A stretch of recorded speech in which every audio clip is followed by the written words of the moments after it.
Yaklaşık 2 milyon yıl boyunca Kuzey ve Güney Amerika'nın vahşi doğasında hüküm süren bir avcı vardı.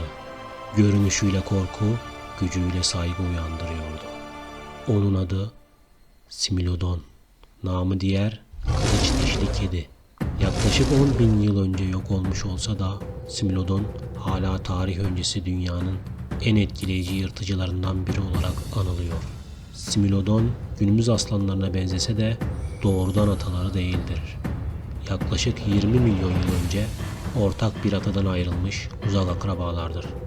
Ancak boyut karşılaştırması yapıldığında fark çarpıcıdır.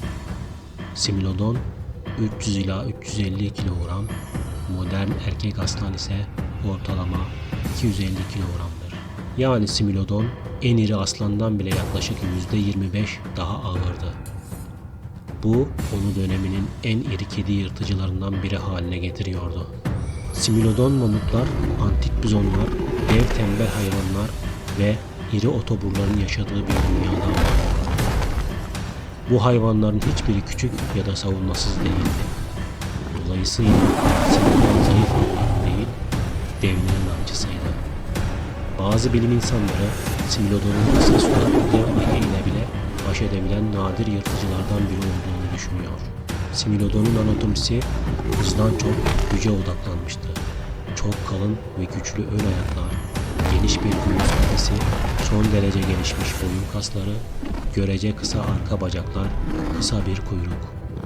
Bu özellikler onun bir çita gibi koşucu değil, bir güreşçi gibi avlanan bir yırtıcı olduğunu gösteriyor.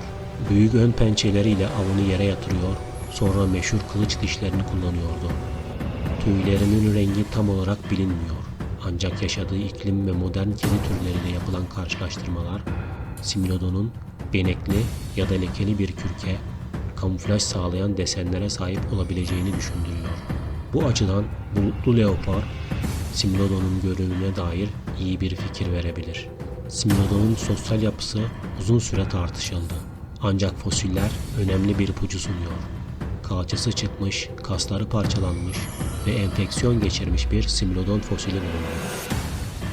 Bu kadar ağır yaralı bir hayvanın yalnız başına hayatta kalması mümkün değildi. Bu da Similodon'un büyük ihtimalle sürü halinde avlandığını ya da en azından sosyal destek gördüğünü gösteriyor. Bir başka teoriye göre ise kurtlara benzer şekilde eşli ve bağlı bir yaşam sürmüş olabilirler. Similodon'un dişleri etkileyiciydi ama şaşırtıcı bir gerçek var. Bilimsel testlere göre Similodon'un ısırık gücü modern aslanların yaklaşık yarısı kadardır. Hatta deneysel olarak Similodon'a aslan ısırık gücü verildiğinde çenesinin kırıldığı görüldü. Bu da şunu gösteriyor. Similodon dişlerini kemik kırmak için değil, yumuşak dokulara ölümcül darbeler indirmek için kullanıyordu. Zift gölleri sayesinde fosilleri olağanüstü korunmuştur. Hatta kemiklerdeki proteinler bile incelenebilmiştir. İzotop analizleri şunu gösteriyor. Atlar, bizonlar, mamutlar, dev tembel hayvanlar Similodon'un ana besin kaynaklarıydı. Yani o küçük avların değil, dev otoburların uzmanıydı. Similodon'un yok oluşu büyük ihtimalle buzul çağının sona ermesi, büyük av hayvanlarının azalması, insanların kıtaya yayılması gibi faktörlerin birleşimiyle gerçekleşti. Av kalmayınca en güçlü yırtıcı bile hayatta kalamaz. Similodon artık aramızda değil. Ama fosilleri, dişleri ve hikayesi hala bizimle.